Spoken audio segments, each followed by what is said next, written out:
Welcome back to the show, everybody. This is the Upper Tier Podcast.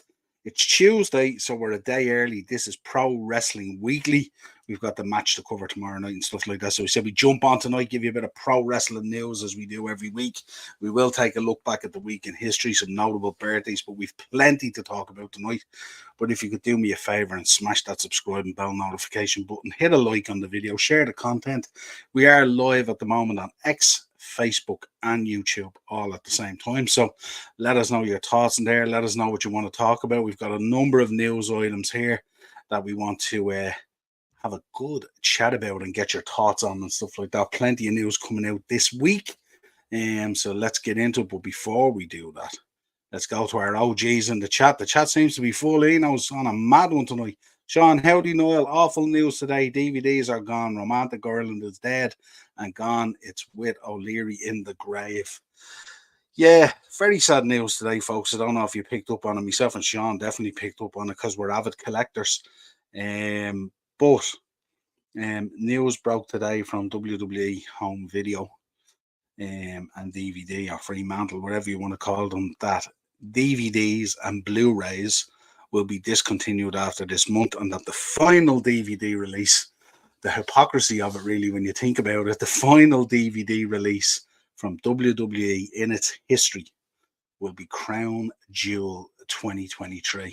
Very, very sad day. I was looking at my own DVD collection today and I was reminiscing of, the moments when you get those DVDs. And certainly with my VHS, I felt the same as well. Your VHS collection, you remember those moments of going in with your pocket money or your few quid that you earned from doing chores back in the day. And, you treated them like gold, like the magazines you used to pick up and all and stuff like that. And if you are a collector, it is a very, very sad day. And I think some people will turn around and think, yeah, DVDs, we knew it was coming, streaming's where it's at and all this kind of stuff. But as wrestling fans, we do love nostalgia and we do love collecting things. We are kind of hoarders, as they say.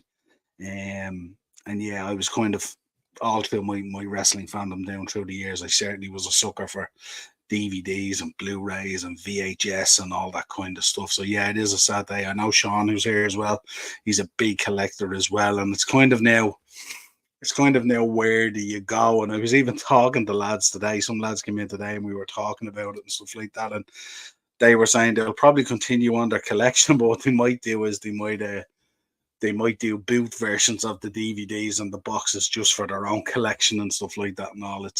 It's crazy the lengths that people will go when they're wrestling fans and they're collectors and stuff like that. So yeah, very, very sad day. Not good, but that's the way it is. Sure, look, everything evolves and that's how it is. And the thing about it is I suppose the move will be an interesting one to see what TKO want to do and what's the reasoning behind it. Now I know I have spoke to them in the past from the UK branch and stuff like that, and there is big certification costs in terms of certifying the DVDs and certifying the Blu-rays. And funny enough, you have to have a separate certification for the Blu-ray and the DVD, so it's double the cost, and it isn't cheap. And we do know that wrestling DVDs and Blu-rays and stuff, the sales of them has gone down dramatically. So I assume the cost of certifying those DVDs and Blu-rays with the British Board of Control or whoever it is that does them or certification, um, outweighed what they were selling and stuff like that. So I'm not surprised that the decision, they had threatened it about it a couple of years ago, I think it was, and stuff like that, and they held off on it and stuff. So let us know your thoughts, how you feel about it. Sean, of course, like myself, is devastated, but as we said, everything moves on. Eno's in, how are you? What's the crack, Niall? Wrestling's getting interesting once again. It's been interesting for a long time, my friend. All of the talent, free agents moving around, showing up at each other's company promotions. What can I possibly say? I'm happy for you. Yeah, absolutely. Big shout out to everyone soon to be live. We are live in the chat. Let us know your thoughts. Big shout to everyone that is soon to be on in our live chat. Yeah, everyone is welcome. Jump on. Let us know your thoughts on anything wrestling, anything that I miss, anything that I don't mention. We can chat about anything if I've seen it. I love talking about it. Especially my two buddies in Canada, Great North Wrestling, Devon Nicholson and Jack Kilby. Hope you're enjoying the show at hashtag the Upper Tier Podcast. Absolutely. Liam double five is in RIP Yeet. We are going to be talking about it. I have it there, my friend. What are we going to think about this? What's going to happen? How do you feel about it? What way is it going to go? What are they going to do now with Jey Uso? What's going to happen? A little bit of repackaging, I would think, to be done, but it'll be interesting to see. But I have to say, big fan of the Usos. Love Jey Uso and Jimmy. Nigel's in. How are you, Nigel? Good to see you. Streaming killed the video star. It certainly did, didn't it?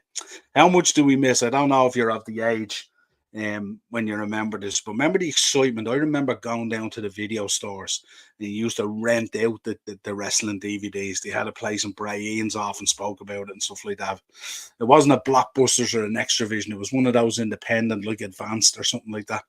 And they'd always have a selection of wrestling videos there and stuff like that, and you'd get the deal. You might get two at the weekend for 1.5 of the price, and you'd get your sweets and all that kind of stuff, and you'd be set up for the weekend and stuff like that. And I really miss those aspects of society now, the excitement of doing that. Now everything is on demand, everything's available, which is also cool as well.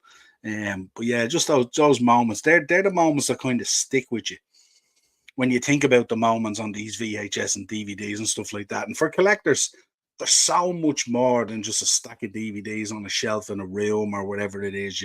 Each of those DVDs, you can recall moments from when you bought it, why you bought it, how you bought it, all those kind of things and stuff, So really cool. I remember clearly when DVD came out. Yeah, absolutely. It was amazing at the time, wasn't it? And I can remember back all through the VHS and everything. I think I bought my first VHS in 1984 or 85. And I remember it just being amazing. And I remember they were really expensive as well. Like I think I paid. What was the double VHS that came out? Was it a Survivor Series? No, it was a WrestleMania, wasn't it? And it was a double VHS. It was like £40 or £38 in Virgin or one of those places or something like that. They weren't cheap. And when you think about them now, we VHS in the shop now and we sell them like 2 for £10 and stuff like that and all. And DVD is quite cheap. Can you play DVD or Blu-ray on a standalone Android tablet? I'm not too sure. It'd have to have a DVD, wouldn't it, or a Blu-ray drive in it? I wouldn't have thought so. No, you'd have to have like what you have on a laptop, or you'd have a DVD player or a CD player or whatever it is, or a Blu-ray player. That reminds me back as well. I was only reminiscing the other day. I was talking to my son Dylan. He was talking about the Apple MacBooks and stuff like that and all. And I was reminiscing the first time I bought a laptop. My first laptop purchase was back in 1997. And I paid $3.5 for it. It was a Dell. It was a Dell Latitude or something like that, or Dell Inspiron or one of those. And it had a built-in DVD player. And I remember playing DVDs on it. I used to do some work at night, staying back and work and stuff like that, and I'd play a DVD player and stuff like that. And I thought it was just amazing. And it was $3.5. Now you get a state-of-the-art laptop now for 500, 600, 700 quid. It's mad. Yeet was basically Jay's whole gimmick. Yeah, absolutely. They're going to have to repackage that pretty quick. Someone didn't do their homework, but someone called them on the trademark. That's for sure, but certainly very interesting. Well, 2 things I want you to consider tonight, folks, in the chat. One is this. Came up the other day, a cool thing. What was your favorite version of CM Punk in WWE? So Best in the World, Nexus, Straight Edge Society, or the Arrival? What did you think? What was your favorite kind of CM Punk? Probably have a mixture of a few and stuff like that, but let us know what your favorite one was out of the 4. And also, this came up as well. Let us know your thoughts on this. This was put up by Wrestling News and stuff like that. Really, really cool. I like some of their stuff they put up, so we thought we'd feature here. So shout out to Wrestling News as well. But who is your AEW MVP for 2023? And who is your WWE MVP for 2023? We dropped it into the WhatsApp group that we have, and certainly there was interesting discussions about it. But let us know who you think. And it doesn't have to necessarily be those faces that are on the screen. That's just a graphic. Let us know who you're going with for WWE and AEW MVPs for 2023. Be interesting to see who you come out with and what the difference is. Would be very, very interesting. Of course, we will be going through notable birthdays. But of course, we'll also be remembering this man tonight, of course. The Dynamite Kid, who unfortunately passed away this week. back in 2018. So, of course, we remember Thomas Billington, the Dynamite Kid. I know Ian will be thinking about him this week as well. Ian off Dynamo's Dozen, who did the 4 Podmen with us and stuff like that, is very, very close to the family. And we've also had his daughter Bronwyn on, was on Dynamo's Dozen with myself and Ian as well. Great girl, great interview and stuff like that and all. But yeah, interesting Dynamite Kid. So we remember the Dynamite Kid, one half of the British Bulldogs. Let's take some comments. Comments are flying in tonight, folks. Really love this. This is keeping me going. Ram is in. How are you, Ram? Good to see you, my friend. Suplex City. I do like that. I like that a lot. CM Punk. Ted's in. He's going Christian for AEW. Ted, how electric is Christian at the moment? He's just a business, isn't he? CM Punk, the GOAT. Absolutely. Ted is back in as well. Gunther for WWE. Great show, Ted. Liam is in. He's going with MJF for AEW. Not a bad shout at all. Ram is going with LA Knight. Yeah, absolutely. Let me talk to you. Yeah, I like that. Good man, Ram. That's what I want to say. A bit of energy tonight. Probably Dom or Cody for WWE. Great choices. Great choices. I was looking at an article there today. Shawn Michaels was being interviewed, and he was bigging up Dominic Mysterio as the MVP for WWE and stuff like that. So great to be someone like Shawn Michaels to be telling you how good you're doing. LA Knight, LA Knight, LA Knight all the way. And Liam is in my opinion, LA Knight is overrated. Gonna get a bit of debate on this tonight now. Are we a bit of debate? He just says, yeah, that's all. Sometimes they're the good ones. You know, sometimes they're the good ones. You look at Stone Cold, look at how good Stone Cold was, and he wasn't a man of many words, but when he spoke, people certainly listened. I must be honest here, last time I watched wrestling was Joint Haystacks, Mick McManus, and the Japanese guy on World of Sport. The Japanese guy, Nigel, being Kendo Nagasaki, I would imagine. Yeah, absolutely. Fair play. Joint Haystacks, yeah, absolutely. Celebrated, I think. Didn't he celebrate his birthday and his passing last week and also shared it with Big Daddy? Funny enough, so there you go. Dirty Dom has been great, but can't think of any huge standout matches of his. Yeah, he's kind of been involved, hasn't he? He's kind of been involved without being the standout guy. Well, I suppose the matches on NXT were excellent, weren't they? When he won the belt and stuff like that were pretty cool. Adam Copeland, new AEW TNT champion. Wow, interesting. Yeah, I want to get your take on that as well, folks. What do you make of this? Like they've brought in Adam Copeland, huge signing. Of course, the history is there with Christian and everything else. But they're giving away the match on Dynamite, and I need someone to make that make sense to me. How does Adam Copeland versus Christian be a match that you put on Dynamite? Answer me that and let me know. It's just it's a madness for me. That should be all built up through those shows and then be held for one of the big pay-per-views. There's no way we should be getting Adam Copeland versus Adam Copeland versus Christian on Dynamite. Such a waste, such a throwaway. Yeah. So Liam's in. Where did the Dirty Dom thing ever come from?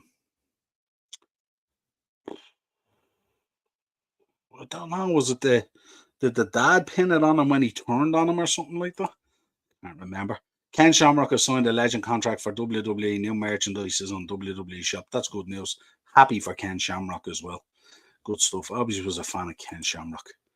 Yeah, Big Daddy. How did I forget the legend? Yeah, well, you can't mention Nigel Joint Haystacks if you don't mention Big Daddy, of course, because they were dance partners for so many years. And don't go there, that World of Sport Road Warriors, Nigel. I don't know if you've seen that, but Ian sent me a link there a few weeks ago to a World of Sport match with the Road Warriors. And safe to say, my disappointment, and I should have known better, it wasn't the Road Warriors. It was some rip-off Carney version in the UK or something like that, mad. Whereas Gunther, you were talking Mania, Triple Threat, Clash in the Castle, even his stuff with Gable. Yeah, look, Gunther's had an outstanding year. Look at the importance now of the IC title. That'll tell you all. And then Miz, of course, yeah, absolutely. Like, he just doesn't have bad matches, does he? Liam, Miz should have beaten Gunther. Absolutely not. They had a stellar match, but definitely not. That's not the way that story should end. Miz was a joke for a few months. Yeah, he puts a part of that out there himself. Remember, that's part of what he does. No, he shouldn't. Miz doesn't need that win. Absolutely not. That's not how you bring that down. He was in prison. Yeah, absolutely. Um, Gunther and Miz was great, I thought. Loved how Miz actually took it seriously and even thought, though I knew he wasn't winning, there were some really good near falls. Yeah, absolutely. Miz is outstanding. I've said it before, he's the absolute gatekeeper. I swear the Dirty Dom thing only became a thing when the North American title. It was a little bit before that, wasn't he? Because I think Rhea was referring to him as Dirty Dom as well, and I think it came about with a lot of the interference as well and the run-ins and all that and kind of the way he picked up wins as well. It's kind of like it's nearly a tip the hat really to Eddie Guerrero, isn't it? Really, when you think about it, Liam, when he won, yeah, absolutely. Sean. Also love how Gunther has backup moves, if you will, for his finishers. The crab finish was really good. Yeah, he can he's one of those guys as well that he can flow, can't he, Sean? He doesn't have to be it doesn't have to be too documented, let's say, because that's not a finisher used nowadays. His transitional moves are just as brutal as his own finishers. That guy could lay you out for a 3 count just with a chop. And you wouldn't feel bad about it and you wouldn't feel upset about it. We're not talking finger poke of doom stuff here, and this guy is a beast. Now he's been Dirty Dom since prison. That's right, yeah. Absolutely. Good shout, Ted. Dirty Dom did the crime and did the time. Yeah, absolutely. Acers, Tony Khan has to get people interested in AEW TV weekly show. It's long-term booking by having Edge winning by DQ, then extending the feud to pay-per-view world end with the final payoff. I think there's easier ways of doing that. I mean, you can have them going at it and stuff like that without it being like an official match and stuff like that. He's probably putting it out there to try and spike Dynamite, but I don't think it's going to spike it, to be honest. I don't know how you feel about it since Edge came in and stuff like that. Has it been a tad bit flat? Maybe, Christian's been electric. He's excelling in it, but I think Edge and AEW or Adam Copeland in AEW has been just a tad bit flat for me, to be honest. We're going to be talking about this later as part of the history as well, but it was this week, this man, the Ayatollah of rock and roller, became undisputed champion, and what a night it was with 2 huge wins and stuff like that. And I don't think anyone kind of seen it coming. So, but yeah, really, really cool to see that. We will talk about it later, of course, as part of the history in the week and stuff like that. Thought I'd pop it out there. Let's talk about Royal Rumble. Official poster released in the last week. Let us know your thoughts on that as well. What are you thinking on the Royal Rumble? Who's your predictions? Who's your picks? Who's winning the women's? Who's winning the men's? What way do you think this is go down? I still think we've got about 7-8 weeks to the Royal Rumble and stuff like that. But what's your picks? Who's taking the Rumble, both men and women's? Let us know your picks on that as well. Now, they're trying their hardest at the moment. What did you make in the news from this man this week? That apparently he has behavioural clauses in his contract. Very, very interesting discussion on this. I was talking about this, and I think most contracts that people sign, code of conduct these days, and especially in the States, I know they do, that you get this code of conduct as part of your introduction into a company or an organization. But apparently there was behavioural clauses inserted in his contract. That was the talk going around during the week. What's your thoughts on this? How do you feel about this? And how do you feel about Punk being, that kind of nice guy, and he's signing autographs and he's stopping to talk to people, and he's the last one out of the building with the fans. He's going down the aisle with pictures and autographs. And are we waiting for a turn here to happen? Is there a turn due to happen? It would be very interesting to find out what those behavioral clauses are, or if it even is a thing, or is this just being peddled out there? Because there certainly is a wave there at the moment internally in WWE that want this to fail. They definitely want it to fail. And I'm just wondering, is some of this stuff being leaked out there or peddled out there just to ramp things up a little bit and stuff like that, We as fans, of course, obviously want it to work out and stuff like that. But I don't know. It's just a little bit interesting. And obviously, we heard this week. I mean, we covered it last week about how Daniel Bryan was heading up that committee that decided on him being released from AEW, which kind of shocked me, to be honest, that he was the guy, you know. But also, talk has come out as well that neither Punk or Khan or, you know, neither, there must be NDAs there or something like that, or there must be shush clauses or something like that, because neither can talk about each other at the moment, and it's just being shut down. Khan's being interviewed, can't talk about it. Punk doesn't seem to be alluding to it all, even when he's being given the mic and all that kind of thing. So we'll see what happens, but it was interesting news that came out that they were inserted and maybe protecting themselves, and maybe this is the way going forward that TKO are going to manage the business and stuff like that and all. But it'd be interesting. I didn't think that would be the kind of conversation that would happen with a guy like CM Punk. I didn't think he'd have much of a tolerance level for that, but obviously very important from WWE's point of view that they protect themselves if this does implode, you know. Ted is in, he's going with Tiffany Stratton is winning the women's. Interesting, good shout.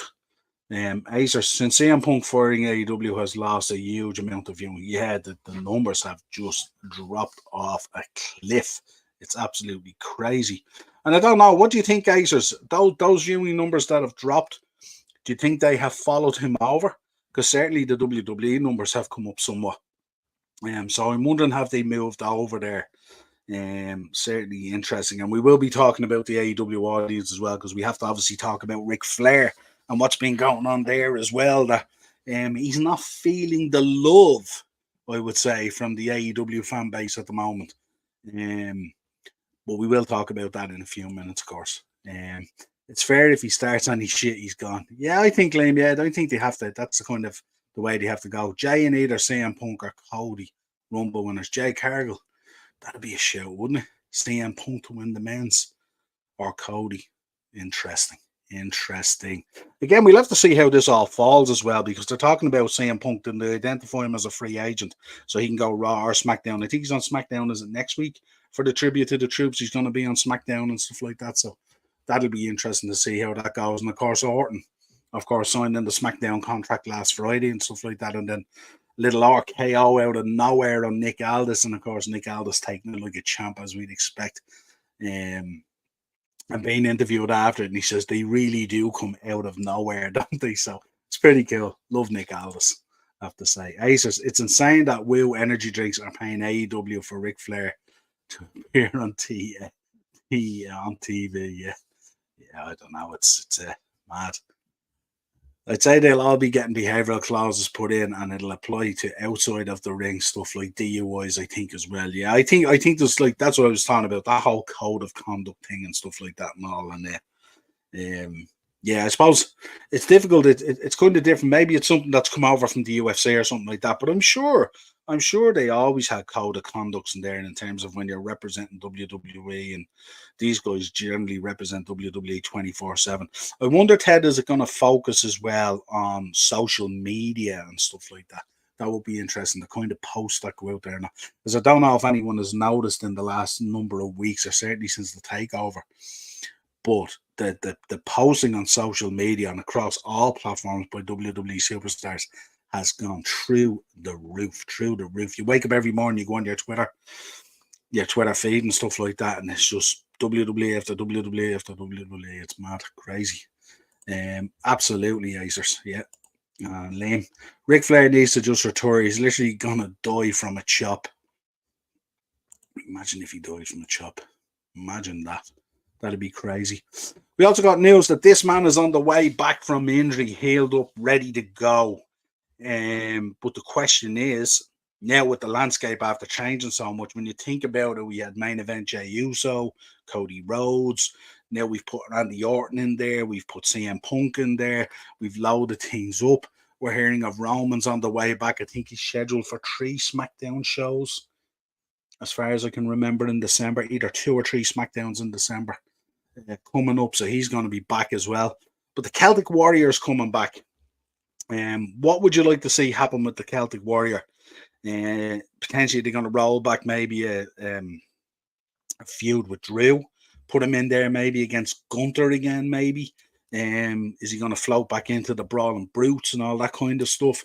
Are they going to do something different with him in a different direction? Is he going to have one last run potentially at something? Let us know what you'd like to see happen with our boy Shambo, and see what happens with him as well. Sheamus, of course, the Celtic Warrior. Great that he's coming back off injury and stuff like that. So let's see what they're going to do with him. But if you have any thoughts on Sheamus and what you'd like to see him do with him, the matches with Gunter and with Drew are just absolute classics, aren't they? Absolute classics. Liam, Ric Flair and his chop. Yeah, what did you make of that as well? That was very weird, wasn't it, the other day? Where the AEW audience just, they're ruthless. They are ruthless insofar as they will let you know when they want you to know something. So what did you make of the AEW audience going in on Flair, and him getting the feeling that he's hanging around like a bad smell and all this kind of thing? And then a lot of the wrestlers came out. I seen Miro came out, Jericho came out, a number of them came out, batting for him and, going, no, you do whatever you want. You've earned it and all this kind of thing. But what do you think of him just hanging out, this whole thing with Sting and all that kind of thing? And I mean, he made the point that he's not there for the fame. He's not there for the money. He's there for his friend Sting. How legit do you reckon that feels? We know that they wanted the Woo energy drink out there. We kind of know where this is going to end up. This is going to end up, isn't it, in a Flair? Is this potentially going to end up in a Flair Sting retirement match? Let me know your thoughts on it. And if it does, it puts a different narrative on what's being spun this week. But let me know your thoughts on it. Yeah, Ric Flair, it was just kind of weird. It was the point that he said, like, if people don't want me around here, I'll just leave, I'll just walk and all this kind of thing and all. And interesting as well. We want to talk as well. I don't have slides for everything this week as well, but let me know your thoughts on Flair, of course. What did you make of it? It was kind of weird, wasn't it? I wonder if Cody is going to finish the story or has it been forgotten about? I don't think it's forgotten about. I think they are intent on doing it, but I think they're trying to. There's so many layers on these paths now to the title and stuff like that. I think they're trying to figure out the right way to go about doing it that makes it feel the way it should feel. Because Cody is kind of a weird one. It's not a case about just finding a way to put the belt on him. You can put the belt on him in numerous ways, but I think they got to put the belt on him in a certain way that releases the magnitude of the legacy and the finishing of the circle with the dad and all that kind of stuff. And I think that's what they have to get right, because if they don't get that right, then it will fall flat in its face. And that's when I would be worried. I've said to the boys in the WhatsApp group and stuff like that, I think with Cody, they have to be really, really careful, because very quickly, if they're not careful in the way they book these things and how it goes down and stuff like that, you can become yesterday's news very quick. Look at what's happened since Punk and Orton came in. What are people talking about? LA Knight the other day on SmackDown, really cool and stuff like that. But think about the last 2 weeks, who's been talking about LA Knight, and he was huge. So yeah, they need to be really careful in the way they do it. JMO was meant to come back on SmackDown. Interesting. That'd be cool. Interesting to see who he's going to feud with. Maybe Orton, yeah. Orton needs to RKO Rhea already, yeah.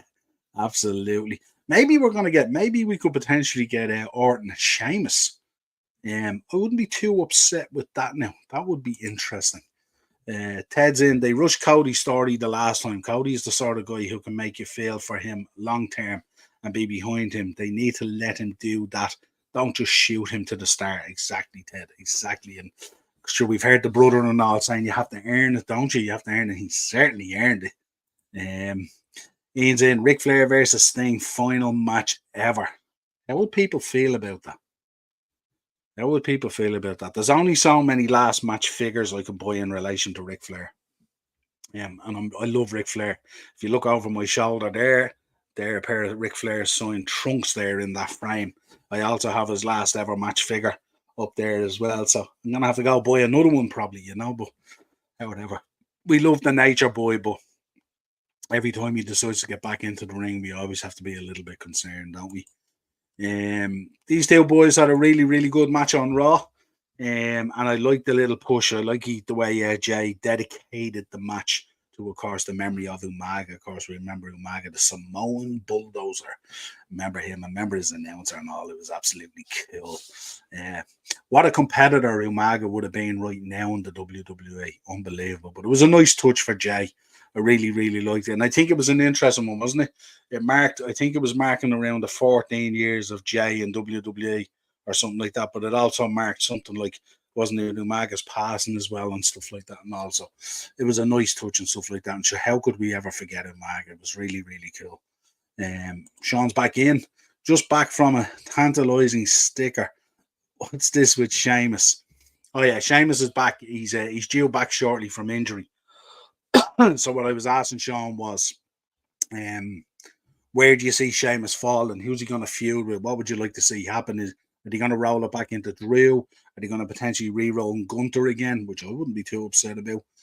Where do you think Sheamus is going to fall at the moment with what they're going to do about it? Daz is in. Big up, my friend. What's the crack, Niall? I saw something about Collision being taped tonight. Not too sure. I don't know. Possibly. I'm not too sure. I'll have to look into it. Yeah, let me know, Daz, if you see anything. Umaga was taken far too soon. He was taken far too soon. He was unbelievable at the time, you know. And it's nice to see as well that you see when you look at Umaga, some of the stuff that he did and stuff like that, you can see it in the way the Usos work. You can certainly see it in Solo. So it's nice that the memory lives on and stuff like that and all. Yeah, and it was very, very sad. And you know, the story of him being found on the couch and all that kind of stuff. Terrible, terrible stuff, you know. Ted's in. I don't ever want Flair to wrestle again. His body isn't letting do what he wants to be doing. I want him to let us remember his legacy, not tarnish it. Yeah. And so look, if we do have to go about the business of him having a match, just please leave the blade at home. Will you just leave the blade at home? We don't need to see any more claret. It's all good. That last match was crazy. Crazy. Dinner, yeah, absolutely. What was on the menu, Sean? Let us know what was on the menu for dinner. Jay isn't world title material. Did you feel the same, Liam? That's a good point, and we'll ask the chat as well. Did you feel the same prior to Survivor Series, prior to Punk coming back, Orton coming back, and all those kind of things? Have you always felt this way? Because I've had this conversation with Darren, who does the Thursday show with me at the football one. And we've had this conversation. We're both very big Usos fans, as you can see, the one and done. But you let me know your thoughts on this. I've always felt that I didn't think that main event stuff, main event Jey Uso, now was a little bit pushed. And I felt that the sum of the two parts. I said the other day that I think all pathways lead to both Usos boys getting together. I think they may have a match. But let me know your thoughts on it. I'm not too sure. I'm not too sure whether the parting of the sea and the way things came apart in the bloodline was the best way to serve up both these boys. I'm not too sure. So I think they might be a little bit of correction coming there, you know. So let's see. Be interesting to see what they do with them as well with the whole Yeet trademark thing and also see what happens. Sean's in. Leave the brutes, let Butch become Pete Dunne, and maybe have Sheamus go after the IC title. But saying that, I'm a bit fatigued with the Gunter, Sheamus, and Drew story. Yeah, I think you should get great matches, though, don't you? Get great matches. I suppose the fatiguing is the fact that we kind of feel that we knew during that period that Gunter wasn't going to drop the belt, that they were going after the record. But now that he has surpassed the record, is it time to pay the piper now, so to speak, and maybe give the belt to Drew or give the belt to Sheamus? Maybe that's the payback for some of those brilliant matches. Let's see. Smoky barbecue pork chops was deadly. Nice, Sean. Nice. I like the sound of that. I've thought it since the Uso split. Yeah, it was kind of, that was my feeling as well. My feeling as well was like, and then I know it's weird. I kind of get the same feeling as well. I don't know if you get the same feeling about the New Day as well. I think when the New Day are together, they're electric. I think when they take the New Day apart, it just doesn't. It just feels weird. It doesn't feel, you know, when Kofi won the belt, I was happy for him and stuff like that. But it just felt weird. Just felt weird. Let me know your thoughts. Sean, they worked great in the Thunderdome, but that was early Tribal Chief. Yeah, very early Tribal Chief. Main event Jey Uso was winning that IC title. Not a bad shout. Not a bad shout. Although you're kind of, yeah, and I've noticed actually some of the narrative coming out as well as how the IC belt has kind of surpassed the other two in terms of its importance with the work that Gunther and all has done and stuff like that. So maybe main event Jey Uso, maybe that narrative fits with the IC belt better than the other two, but we'll see. Yeet was going to get old quick. It got old real quick because the trademark came in. And that was the end of the heat. So there you go. So anyone who picked up that merchandise, keep it sweet. Keep it sweet. Because it ain't gonna be there too long. Let's have a chat about Kevin Owens. Kevin Owens with an interesting narrative this week came out. He was being interviewed. Great interview. Was sort of real kind of rugged in the car and stuff like that. I do love Kevin Owens for that ruggedness about him that he still has. That kind of old school ruggedness about him. He says on CM Punk, I just want to have fun at work. So if he's got that mindset, great. Very short and sweet about CM Punk. I want to have fun. If that's what you're about, I'm all good. If not, and then he was talking about Randy Orton. And it's mad when they mentioned Randy Orton in the interview. He was on video and stuff like that. And just the smile that came to him and stuff like that. So he clearly, really, you could see it in him. It was wholesome about it. On Randy Orton, I love Randy. So happy he's back. And he's much needed. To me, having him around the locker room is an absolute positive. Besides the fact that he's a fantastic performer and a legend, there are some people just good to have around. And you could see it in him that it was wholesome. It wasn't worked or contrived. He was really hot on Randy and stuff like that and all. He was really happy for him and stuff like that and all, So in contrast to what he said about Punk, and again, we're seeing this narrative coming through that 50% of the locker room are kind of happy, 50% of the locker room are kind of hesitant. His Owens, does he sound like he's in the hesitant side of things? Let's see what happens, But certainly it's interesting what's happening. Liam. Personally, I think Jimmy is better than Jay. Really interesting. That wouldn't have been my thinking. I think Jimmy's a much better heel. That's for sure. Because I think Jimmy kind of, even though they're twins and stuff like that, Jimmy has that Usos penitentiary look down, doesn't he? Whereas Jay is kind of more like, he's a bit slicker, really. Jimmy's a bit harsher, isn't he? But yeah, that's an interesting thing. Let us know in the chat what you think about that. Who's better, Jimmy or Jay? Interesting one to bring up. Well done, Liam. If they're going to change anything with Jay, get rid of that team. Boy, God almighty, King is horrendous.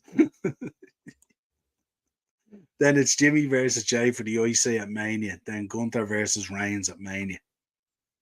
Gunther versus Reigns. There's a match. They were talking. Did I see something? The lads were talking about last week. Were they in the show?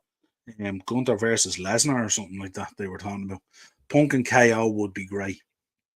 Yeah, it's kind of at the moment. There's a lot of little snippets coming out from a lot of different areas on the roster, isn't it? And we're trying to piece together what way is this going to work? Who's going to actually pull the trigger on Punk and stuff like that? And also, interesting to see who they do actually go with in the end. What a great attitude! Yeah, absolutely. When will Owens be back? Also, AJ Styles. I'm not too sure. I know AJ Styles is due back shortly.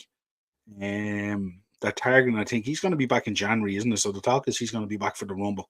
Owens, I'm not too sure. It was a hand injury, wasn't it? Fingers or something like that he hurt and stuff like that. But that you could come back from that pretty quick with a brace and stuff like that, and also, let's see what happens. But yeah, Kevin Owens, like we love Kevin Owens, don't we? Ian's in there. Remember when Chris Benoit showed up on one of the screens in the Thunderdome? Mad. Jay is better than Jimmy 100%. Ted's gone for Jay, is he? Yeah. I love Jay's new team. It's a banger. There you go. It's amazing, isn't it? This is what I love about pro wrestling and about the opinions and stuff like that as well, because no one's opinion is more right or more wrong or whatever it is. So it's just interesting to see the different dynamic and how people pick up on different things and how they like it and stuff like that. Acers. Talk Brock eliminate Gunther from the Rumble, sets up WrestleMania match for International Intercontinental Championship.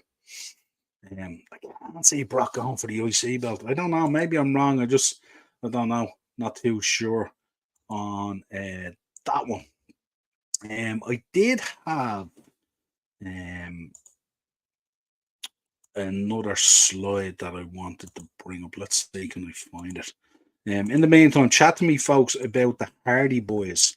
They've been coming out with a lot of conversations in recent times, talking about different stuff. Here's the slide I was looking for. Perfect.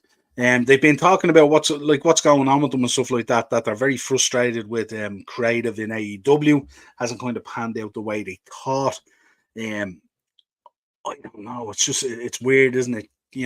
Jeff is back now after going through another of the demons and all that type of stuff and having to come back and stuff like that. But let us know what you think about what the Hardys were saying this week about their frustrations in AEW and how they've been used and all that kind of stuff.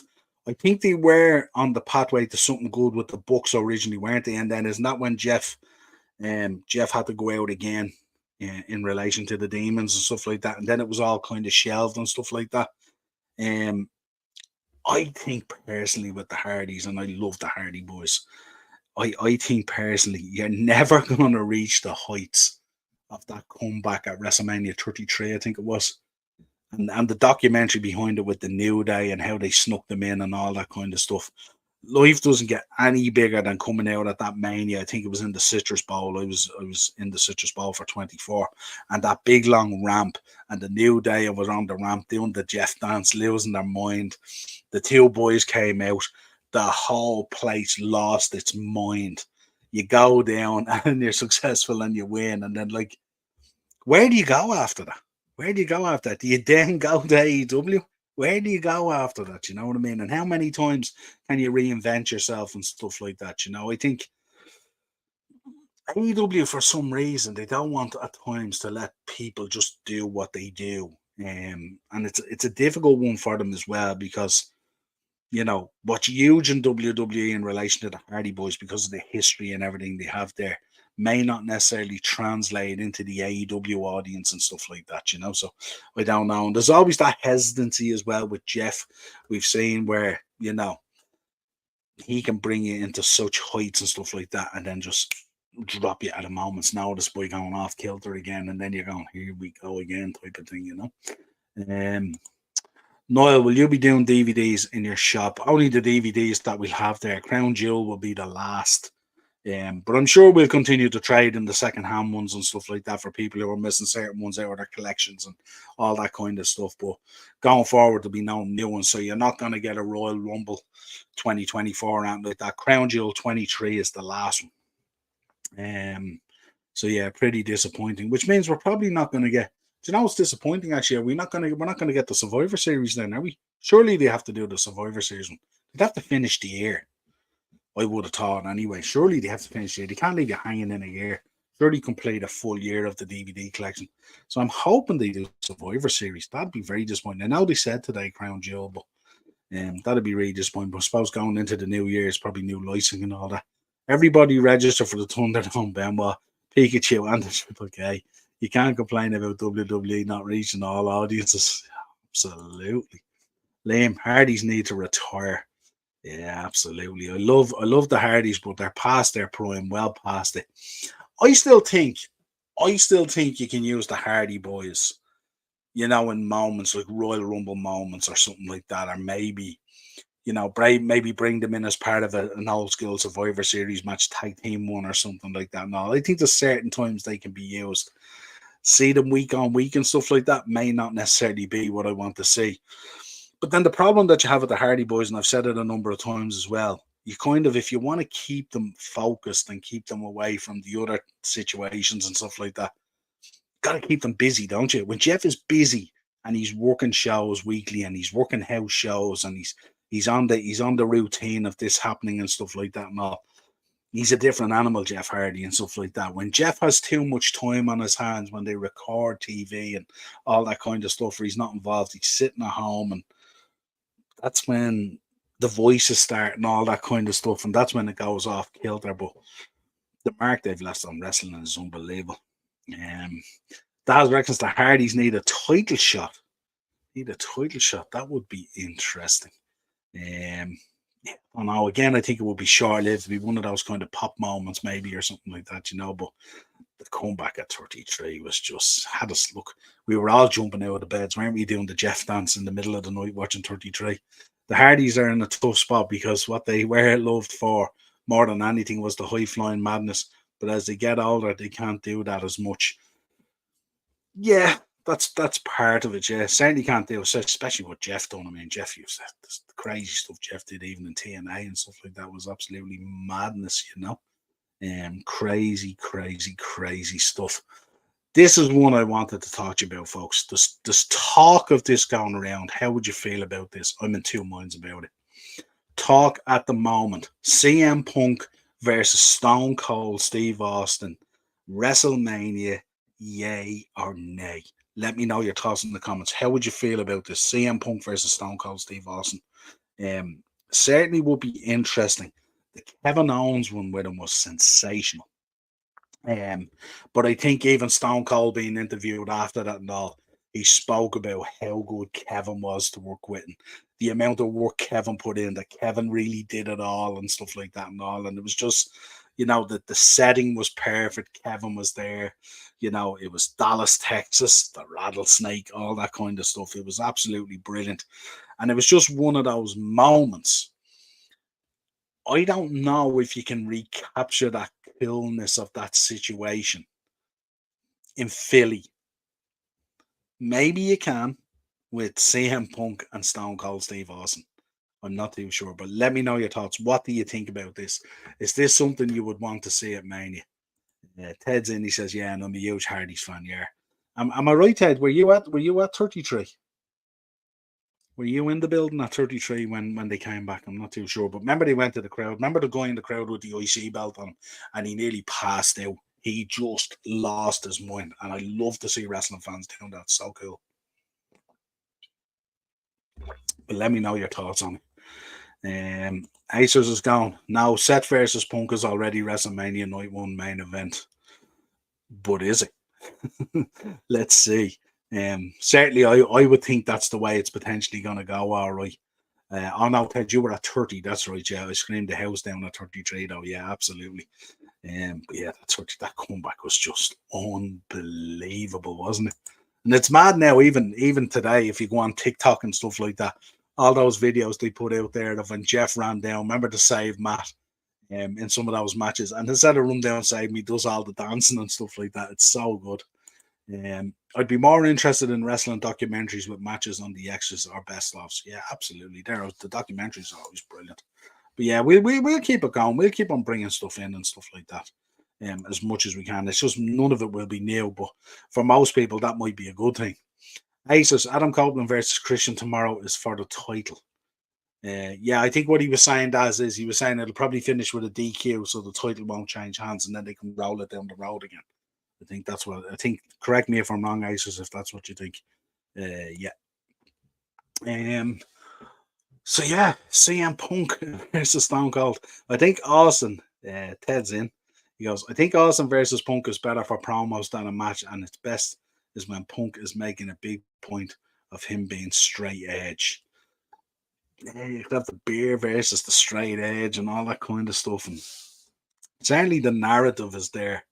But I don't know. I just think even being in the building for 38 and stuff like that, it was really, really special as well. But I thought Kevin Owens, the job he did with Austin was just sensational. The way he sold for him and took everything, and he just made Austin look an absolute $1,000,000. And listen, Austin took a little bit, but he made Austin look $1,000,000 in Dallas and stuff like that. And that's sometimes the unnoticed side of Kevin Owens and how good he is. Such a big fan of Kevin Owens. Classics only, yeah, absolutely. Yeah, we got a bunch of tag classics in at the moment, actually. So always a few of them floating around. I think if Austin versus Punk happened, it would be a classic match. I think Ted's right insofar as I think it'd be a classic build-up. I'm not too sure whether the match would match the build-up. That's the thing that I'd be concerned about. I think if you look at the Owens one, I think the build-up was kind of a little bit so haphazard and kind of, you kind of me kind of stuff. That when it took off and it actually happened. And remember up to the build-up and that as well, we weren't even sure whether we were getting a match or not, and then it was just so cool. So cool. Acer's in. Drew McIntyre heel promo was killer last night. It was killer last night. That guy had a lot to say. And he's been pretty vocal, isn't he? He's been pretty vocal in what he's coming out with and stuff like that. And sounds like it's from the heart as well. We have a disgruntled Drew McIntyre at the moment, who in turn is a very dangerous Drew McIntyre. So interested to see what way they go with him. Liam, R-Truth thinking he's in Judgment Day is gas. R-Truth is just electric, isn't he? That guy is just crazy. Stephen's in. Big up, Stephen. How are you? CM Punk, let's go. How would you feel, Stephen? CM Punk versus Stone Cold Steve Austin at WrestleMania. Would you be all in on that one? Excuse the pun, folks. Would you be all in? I heard Acers, you were updating me last night, weren't you, with the ticket sales for AEW, weren't you, in Wembley? 34,000 or something. You said it was that, which I was kind of quite shocked at, but fair play, they're still pumping the tickets out. That's it in terms of topics at the moment. Let's go down through a little bit of history, some good history in here and stuff like that, of course. Drew McIntyre versus Jey Uso. Steel cage match is being advertised for Raw. It sounds like a Jey Uso beat down by the sounds of things. Steve's in. If that happens, I will go mad. I presume you mean mad in a good way, obviously. People have Austin versus Punk as a match too hyped up that it won't live up to the level in the match, and everyone will say it was shit. As you said, KO was what we wanted, but little build up, so we were happy. Yeah, and we didn't even know we were going to get the match. It was basically the KO show, wasn't it? And then it just evolved from that, so which was kind of cool. I don't think they do a cage match on Raw. Interesting if that's what they're advertising. But who knows? They would save it for a pay-per-view. Great shout. Great shout. Did you see Ryback's comments on Vince McMahon's late mother? I didn't. But I have seen some of the comments that have been coming out and stuff like that. That guy is on a mad one at the moment, isn't he? He's on a mad one. All started, look, if you take anything out of this, don't be going snagging the face off Shrek. That'll put you on a pretty bad pat and stuff like that. But Ryback must be livid at the moment, I'd say he's livid what's going on. Drew McIntyre versus Seth Rollins at Rumble for World Heavyweight Championship. Wouldn't be too upset about that at all. Wouldn't be too upset about that. Right, let's take some history. 1991, after winning the WWF Championship back from The Undertaker in controversial fashion at this Tuesday in Texas pay-per-view, Hulk Hogan was stripped of the title by on-screen President Jack Tunney. We spoke about him a few weeks ago, of course. The belt would be awarded to the winner of the 92 Royal Rumble, which wound up being Ric Flair. That's your first bit of Rumble history. 1992, 2001. Vince McMahon's Kiss My Ass Club. How can we forget the Kiss My Ass Club? Is unofficially closed when McMahon is forced by The Rock to kiss Rikishi's ass on SmackDown. Absolutely madness. We got that one already. Stays in. Did you pick up the Taker? No, I didn't. I ain't picking it up, Stephen. I definitely won't pick that up. That's one of those ones that if I find on sale, if I'm over there and when I'm over there in January, if it's on sale in a basket in Walmart or Target or something like that, I might consider picking it up. I would not be going out of my way for that. Definitely not. Why do I get the impression that the Judgment Day are going to turn out to be fan favorites? Fans are going to start cheering them. I think there's always been that kind of level of respect for the Judgment Day. If you look at the sum of the parts and stuff like that, and again, let us know your thoughts. We've also been talking, folks. Let us know your thoughts. Your MVP for 2023 from WWE, male or female, and the same in AEW. Let us know who you're going for. We did have a slide earlier on it. That's a here courtesy of our fans on Wrestling News. And it doesn't have to be any of these, remember. That's what we said earlier. It can be anyone that you want. Pick who you want. And also we were asking, what was your favorite CM Punk or version of? Let us know your thoughts on this. This came up the other day as well. I'm not sure if it's Sports Key or whoever it was, but hats off to them as well. Great graphic as well. But let us know your thoughts. Your favorite version of CM Punk and your MVP for WWE and AEW for 2023. And if you want to break it down, if you want to give us male and female, it's not a problem. Also, Britt Baker. I don't know if people were talking about Britt Baker, but that was absolutely crazy as well. She is not a happy bunny in AEW either, by the sounds of things. New DX figures look class. They do look class. They look really good. Piggy, I'll buy it for you. Don't do that. Don't do that. Terrible. I ordered it on Amazon there yesterday. How could you not want the Gooker in your collection?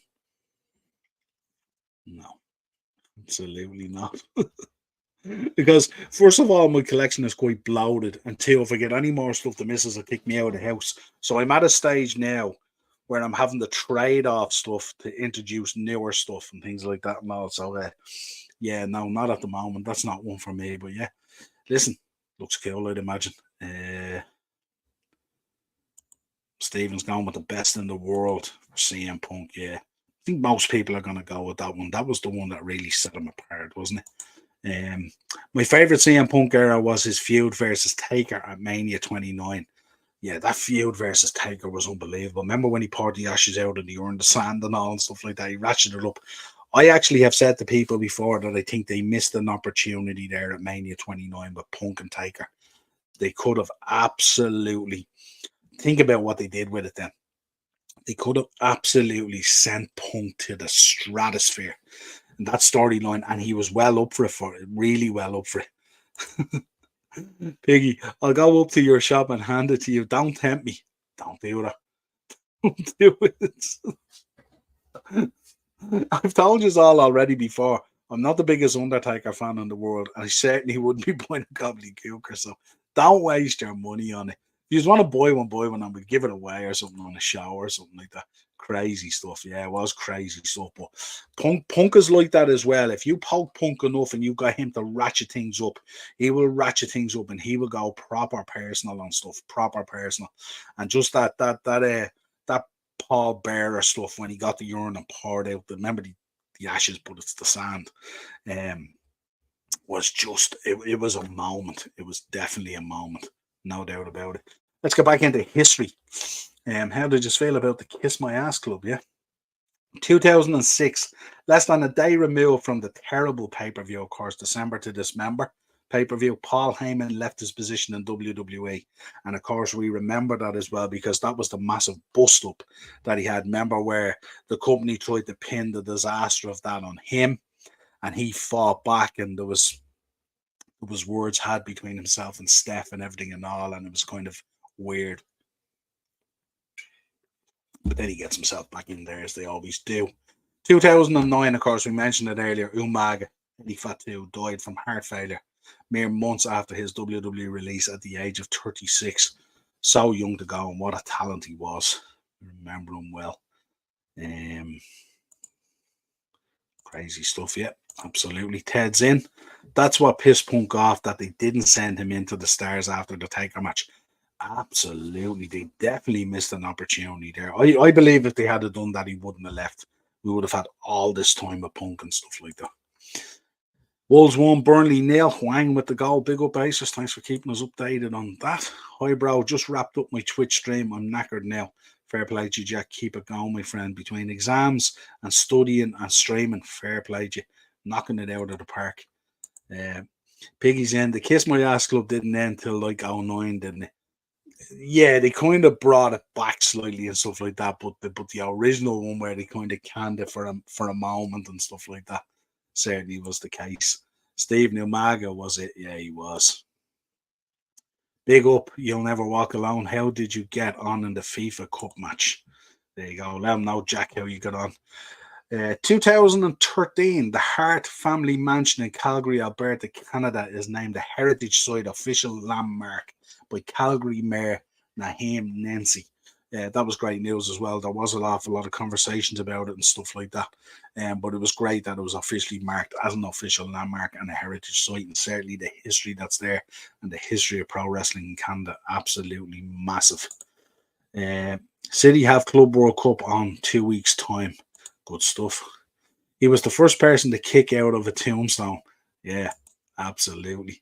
Haven't uploaded in ages on YouTube due to my exams, but I might this weekend. Absolutely, Jack. Back into the rhythm.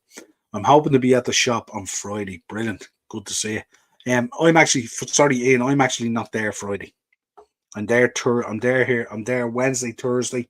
I'm not there Friday, Saturday, Monday of this week coming up. I have a few things to do, and my good lady is going in. A few scans and stuff like that. And also all good. Early to the party today. Yup. You're not too early to the party. You're actually late to the party because we started at 7:30. So not too early, but good to see you there. Ataz, I don't know what you mean, bro. Sorry. I think he's talking about some FIFA tournament. Well, do you open your figures or keep them in boxes? Always kept in boxes. Very few that I open. The odd time I'll pick up some Lucy's. You'll see over my shoulder there. There's a British Bulldog and a British Bulldog and a Texas Tornado. So sometimes when I do displays with belts and stuff like that, I'll put Hasbro figures and stuff like that I've opened. But I don't open any of my Funko Pops. I don't open any of my figures. They're all always boxed. I don't release them whatsoever. Niall, you own a shop. I do own a shop. I own a shop, Jack, that sells wrestling merchandise and MMA merchandise and a few other bits and pieces and stuff like that. Yeah. Piggy's back in. Wait, you can visit the Heart Dungeon. Do you hear Stu shout stretch him? They could have it in there as a voiceover, and if they don't, they should. But that would be surreal, wouldn't it? Wouldn't it be surreal if you could? I don't know. Are you actually able to go into it? Or can you just like visit it and be outside it? I'm not sure whether you can go into it. The last time I heard about it, I heard it wasn't in great condition. And that was where this whole landmark thing and heritage site came up, because there was talk that they were going to, as far as I know, there was talk back then they were going to knock it, which would have been terrible. But I'm not sure whether you can go in or not. But if you could, it'd be amazing to go down into that room, wouldn't it? When you think of the talent that came out of that room and the boys that were stretched in there and the wrestlers that came out of there, just sensational, you know. But yeah, it'd be interesting to see. Only thing I open are statues. All figures and pops stay in boxes. Yes, signed Ted. Absolutely. People forget. I mean, the box is nearly more valuable than the figure at times. So that's what happens. I mean, the odd time, if there's one there, if it's not packaged in a great way or something like that, you know, like some of them are kind of awkward when you get some of the exclusives, you know, like the Cena NWO one, where it has a kind of a window on it, or if you look at the AEW one, you know, that Jurassic Express has the kind of window on it, so you have to open the doors and stuff like that and all. I don't know, but I generally don't open them. Oh, nice, bro. Bet you it costs a lot of dough. It does cost a lot of dough. It cost me an arm and a leg in the last 20 years, that's for sure. If there's a figure that I think is awesome, I'll buy two. Oh, so you buy one to keep boxed and one opened, yeah. A lot of people do that as well. That's not a bad shout either. Looking forward to watching Deadline on Saturday night. Yeah, should be good. Tuesday or Wednesday night. Yeah, perfect. Yeah, I'm back in both days. So no problem at all. Well, how long has it been open for? Nearly 20 years. We opened in 2004. September 2004, we opened our doors. I was working on the project for about a year before that, before I pulled the trigger on it. But 2004, we opened. And then we've gone through all the downturns and the banking crisis and the COVID pandemic and all that kind of stuff. And we're more or less still around, thank God. Piggy, I'm a loose collector also. Got the rarest TNA Toy Biz figure. Nice. Tell us what it is, loose collector. Yeah, I think sometimes there's nothing wrong being a loose collector. It's each to their own. The beauty of being a loose collector is you can get so much more because you have so much more space. I'm packed out here. I've got shelves all up there full of stuff. I've stuff all above me here and all. I have a really cool one that I got. Darren got it for me. It's from Walmart and it's a kind of elongated box open window. And it's the Macho Man and the Bronco truck. Remember his Jeep? Really, really cool. Love anything Macho. And Darren, by the way, got his Macho Man belt today. So he rang me and unboxed it. And that Macho Man belt, unbelievable. Came in a box, and apparently the box Darren was telling me weighed 38 pounds. 38 pounds. You want to see the wrapping around it and all. Sensational piece. He ended up buying, he got in a sale for about 260 or something. Absolute steal. But he had the mini version of it as well, so he wanted the full size. So pretty cool. Grayson Waller was attacked by a fan on Saturday. Yeah, heard about that as well. Yeah, I'm not surprised. I like him. He can bring that real heel heat as well, can't he? Wow. And Ted's in. I opened a few X-Men, one that didn't have windows on the boxes, but all Funkos in box and wrestling figures mainly in boxes as well. Yeah, absolutely. Before I was born. Yeah, there you go, Jack. Showing my age, aren't I? Showing my age. Let's take a bit more history. Of course, 2018, the Dynamite Kid, Tom Billington, passed away on his birthday at the age of 60 in his hometown of Wigan. The exact cause of death, of course, was never confirmed publicly. And good, that's the way it should be. 2004, Macho Man Randy Savage wrestled his first and only match for TNA at the Turning Point pay-per-view. We remember it well, the chaos that ensued, stuff like that, all the stuff that was going on. Yeah, it was madness. Piggy's in. I can bring it up to your shop. It's the Chase Monty Brown from Series 3. Been going to your shop since I was a child. Can't wait to go up again. Love to see it, man. I love those stories. I love when people come in. The amount of people that come into me now that came into me as kids, they were John Cena fans. They pick up John Cena gear. And now they're coming through the door with girlfriends, with babies, and all that kind of stuff. Such cool, that whole circle and stuff like that. It's real rewarding to me as well as part of the shop and stuff like that. So I love that. Monty Brown as well. What a wrestler Monty Brown was. Remember the pounce? So cool. That pounce was so cool. He used to knock guys into next week. Unbelievable. Yeah, the Macho Man Glasses title case for the Intercontinental Championship. Yeah, absolutely. It's unreal. You have to do a collector's corner on yourself, Niall. I will actually. I'll put together something. We might do something over the Christmas, something like that. But I'll do one. I'll do one if a few more of you decide to come on and do it as well. We won't just do it on our own. Maybe get four of us on and we pick 4 or 5 pieces and stuff like that. I've done it before with Ted. I think I had Darren on a couple of times. Sean was on, who's in the chat there as well. We did a good collector's corner. We've done a few of them. Did it with a couple of the guys in the US as well. Really interesting. Those guys, when you talk about collectors, you should see the stuff those guys have. Original WWF Ultimate Warrior frisbees and all that kind of stuff. I have a few nice bits and stuff like that that I cherish and stuff like that, or just moments and stuff like that. I saw a retro 80s, 90s Sting figure today when he used to have different coloured face paint, like the Warrior. Yeah, that's when he was in part of the Dingo Warriors, wasn't it? Probably it. Yeah, it was pretty cool and stuff like that. We have the Warrior Legends figure in the shop, actually, the Dingo Warrior one as well. I know it's not everyone's cup of tea, but I'm a huge Ultimate Warrior fan, so I think it's class. When I'm a slab finishes, I'm going to start going to sleep at 9 p.m. I'm so tired, man. Thank God I didn't pick art, because people who did have to do a 3-hour exam with no breaks, yeah. I suppose for an art class as well, 3 hours is absolutely nothing, 3 hours could fly by and stuff like that. You think you're tired? This is the 4th show we've put up today. We did a Fulham reaction. We did Sheffield United preview. I'm doing these in the car, trying to slot them in. I've so much to do this week. Morris sent me over the fancy chance of the fancy football for the midweek games, and now we're doing Pro Wrestling Weekly. We are flat out here at the moment in the upper tier. My Mattel wish list is Dino Bravo, Dynamite Kid, Bad News Brown, King Kong Bundy, and Hercules. Hercules would be class with the chains, wasn't he? Do you know what they should do? They should do a double pack from WrestleMania 3, Hercules and Billy Jack Haynes and the chain and stuff and all like that. Man, did those boys go at it. Crazy stuff. You'll never walk alone. Tony Bellew to win I'm a Celebrity. Can you imagine? Wouldn't that be absolutely crazy? Right, Macho Man, yeah, turning point. 2005, Eric Bischoff's reign as general manager of Raw came to an end after 3.5 years in the position. And we never forget that, of course. John Cena picked him up, and Vince McMahon, take out that trash, and into the dumpster he went. Crazy stuff. Did we ever think we'd see the day he'd be on WWE, near alone, going out that way? 2014, something that we might all want to forget, including one Phil Brooks. UFC announced they have signed former WWE superstar CM Punk to a 2-fight contract. He went on to lose both fights. He did indeed. Got to respect him for the journey, of course, that he took, but whether that was the right move or not, I'm not too sure. I remember Will Ospreay promo Jericho before All In match when Jericho said that Will Ospreay will end up Dynamite Kid in a wheelchair. Yeah, cut to the bone, that one, didn't it? Cut to the bone a bit. That does, hopefully. And Jack, Niall, I would, but pointless BC. I don't like wrestling. Yeah, absolutely. I haven't done Collector's Corner. I think we had plans to do it, but then it didn't line up.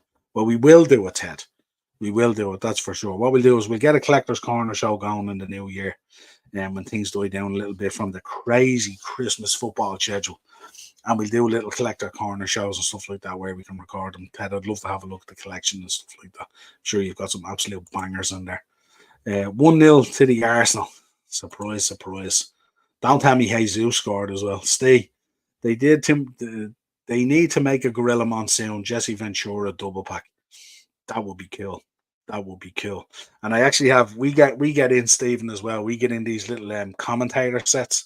So you get like the breakable desk, and you get the monitors and the headsets and all that kind of stuff. So that'd be a cool little setup if you're an out of box guy and stuff like that. Jesse Ventura, nice guy, Jesse Ventura. I met him at WrestleMania 35, was it? Or 36, I'm not too sure. 35, I think it was. And I got him to sign the Predator pop. I had the cloaked Predator pop with the green blood on it. Jesse Ventura signed it. Great to meet him. Dressed him as governor as well, so he was chuffed with that. At the stage, he was looking like Doc Brown at that stage. Niall, it's better being in a miserable hall and can't speak to anyone. Yeah, but see, most people who do art, Jack, they like art. You know, it's their thing. Chainsaw Charlie is the figure they need. They did a Chainsaw Charlie. They have a Chainsaw Charlie. Came out in an Elite series. That's out. That's out already. That's around somewhere, actually. I have one of them here somewhere. Got them in Smith's. Only 3 days to go, then no exams, the relief, Jack, and then you can coast into Christmas. Piggy's in. King Kong Bundy is from the original Legends series from 2010 and 11, yeah. And I think the independent crowd did a Legends one as well, didn't they? They did two. They did a normal Bundy and they did a bloody Bundy from WrestleMania 2 as well.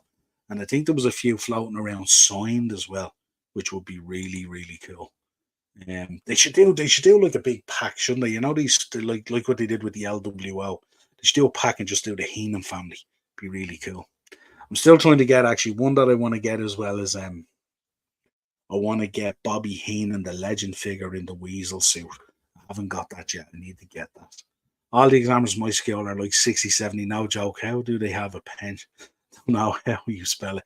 Yeah, pension. Yeah, absolutely. Yeah. Their jobs for life. I can join Collector's Corner if you want. Yeah, absolutely. We'll get you on. Yeah, we'll line it all up. And what we'll do is we'll do a number of episodes, and what we'll do is we'll maybe get 3 or 4 people on at once. And what we'll do is we'll all go through 4 or 5 pieces and chat about it and why we bought them and where it sits in our collection and how we feel about it. So that's the way we normally do a Collector's Corner. You pick out, maybe if you're on your own, we pick out about 5 or 10 pieces and we talk about the significance of them, whether you're in a certain match, why that one appealed to you, why it's in your top 10 in your collection, all that kind of stuff. And we delve into it. So they're always interesting, but definitely stay in touch and we will line them up. Now, I'll do a New Year's Eve live stream. I'd never get away with it, Jack, with the family. They'd oust me. I wonder if they will make a new Dark Side of the Ring season. I think the issue was not the making of it and the season. I think the issue at the moment is they're trying to find a channel that wants to take it up because Voice is gone, isn't it? It went bankrupt basically. Acer's keeping it real here. 1-1 Luton and Arsenal. Interesting. I'm going to let you all go shortly now, folks, to enjoy the football. Yes, come on, my guys. Acers, there you go. Jack called it. He called it last night as well. They made one and it was a tenner for a finish because the kids don't want Chainsaw Charlie. Yeah, absolutely. It dropped in price real quick and stuff like that and all, you know. Where are we? 2001, WWE Vengeance took place at San Diego Sports Arena in San Diego, California. Jericho, of course, becoming the undisputed champion. How could we forget Chris Jericho, undisputed champion? 2008, Lisa Marie Varon, a.k.a. Victoria, in WWE announced her retirement from WWE. In 2009, she signed for TNA Wrestling, where she stayed until 2013.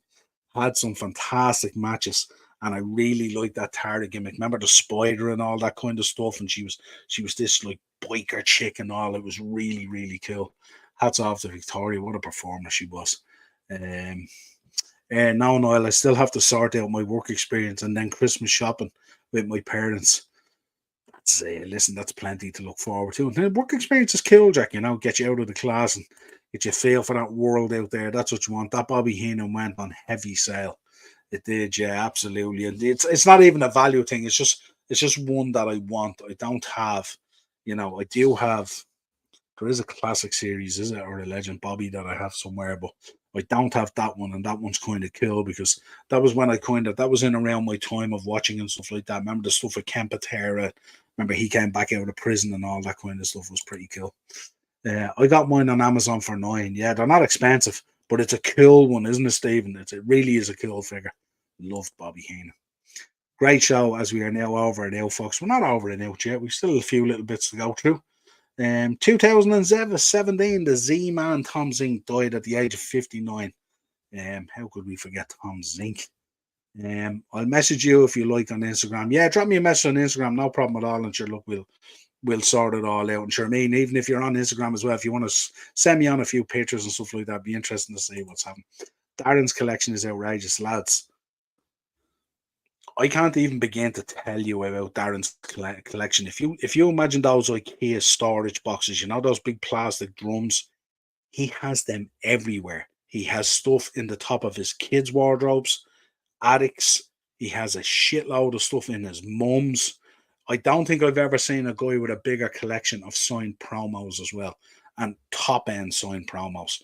Macho Man's, Road Warriors. He has the lot. He has the lot in every shape, form, and fashion. He has most of the Ultimate Editions. He has most of the Legends that he wanted to keep. He has God knows how many signed Funko Pops. He has some really cool stuff. He has that original Rockers double pack that he had and all that kind of stuff. He's really, really top good stuff, you know. I heard WrestleMania is looking for work experience. If only. Darren's collection is amazing. He could have about 40 episodes alone. Absolutely. I mean, he has a box like an archive box, you know, one of those archive boxes for folders and stuff like that. And it's just full. It's just stacked full with promos. He has Schomburgers signed. He has promos. He has those. I don't know if you've seen those spotlight ones, Stephen. I don't know if you've seen those spotlight ones where they're kind of a little bit of color and then black and white and stuff like that. They're so cool. Some great stuff. That's Eddie Smith's gig. Absolutely. Might be going to Barca with my school, but you can't take your phone, which is stupid. My dream holiday. Or I might just go with my parents in the summer, as I really want to go to New Camp. That's there, my Spanish team. Yeah, I'd say the New Camp. I've never been there, but I'd say it's absolutely sensational. That's has a bong behind. Absolutely not. Let's take some notable birthdays to finish out the show, folks, as we always do. A couple of good ones this week, as always. Dynamite Kid, of course, Tom Billington, 1958. Sally passed away on his birthday as well. Larry Sabisco, 1953. That's one for the more mature audience in there. Larry Sabisco, I remember well. Nick Bockwinkel, 1934. John Moxley celebrates his birthday this week, 1985. Sunny, 1972, but I don't think she'll be celebrating her birthday after what happened last week with the ruling and the sentencing. Curtis, Mr. Hughes, 1964. Of course, the ravishing Rick Rude, 1958. Probably one of the greatest mustaches in the business, but certainly the greatest tights. Michael Cole, 1968. A man who I met 2 years ago, the Doctor of Style, Slick, 1957. What a manager he was. And we rounded out, of course, with our Olympic hero, the Three Eyes, of course, Kurt Angle, 1968. That is your notable birthdays for this week. Another great show, folks. Really appreciate you coming into the chat, especially some of you new guys who have popped in as well. Again, if you want to drop your links in there, if you do have channels and stuff like that, and we do appreciate your support. Of course, if you can subscribe to the channel, hit the bell notification button, drop a like on the video, share the content, check out the audio shows, follow us across all the social media platforms. You'll find us there. It's the upper tier, not too difficult to find. Really love these wrestling shows. It gives me a nice break from football, to be honest. My dad has been to Camp Nou game, and he sat at the back of the top row, and he said it was unreal. Wasn't better than Anfield, he said, though. Nothing's better than Anfield, but it must be surreal being up the back of that as well. What a huge stadium. Sonny will get impounded by prison guards 7 nights a week. But I don't know if you're saying her in being sentenced. Yeah, I wouldn't be queuing up. We are now over and out. We certainly are, you know. Do the 5, yeah, absolutely. Jackson and Dazzler's going to enjoy his bong. I don't know what this bong is. Arsenal are not keeping a clean sheet. They don't know. I have fantasy football points to be earning. Absolutely. Listen, folks, don't forget, join us tomorrow night. We probably have a match reaction after the Sheffield United game. And of course, we can talk about all the other results as well if we want. But of course, also join me on Thursday. I'll be back with Darren for Thursday Tier Talk, Beat the Bookie, all that kind of good stuff. Friday, I'll be on for a preview for the Crystal Palace game, of course, lunchtime on Saturday. And then, all the usual shorts and everything else that goes with it. Until next time, folks, thank you very much for supporting the channel and tuning in tonight. I say to people all the time, the show wouldn't be as good if it wasn't for you guys in the chat. Yous are the guys who really keep it going and stuff like that. Talk to you again real soon. Have a safe week and enjoy the football.